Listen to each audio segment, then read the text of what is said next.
7. potatranská liga dnes opäť priniesla pre zamagurské mužstva zaujímavé výsledky. Dnes sme sa pozreli na stretnutie medzi Tatranom Spišské Hanušovce a Baníkom Hôrka. Nezaživný prvý polčas vystriedala správna atmosféra nasledujúcej 45 minútovky. Skóre otvorili domáci, keď po peknej akcii zakončoval v pohodlnej pozícii Kristián Grivalský. Hostia však v zápäti vyrovnali loptou, ktorá namiesto rozvlnenia siete tancovala na úrovni bránkovej čiary. Domáci si však smolným gólom nenechali vziať chuť a po nádhernom centri Matúša Soľavu dopravil loptu do bránky Peter Polák. Po 11 zápasoch sa tak Hanušovce nachádzajú v pokojných vodách uprostred tabuľky.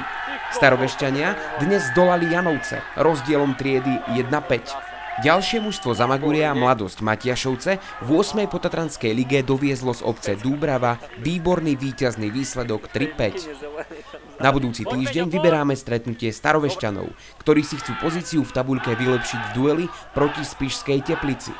Duel odohrajú na ihrisku T1 Dunajec Spišská Stará Ves na budúci týždeň o 11. hodine.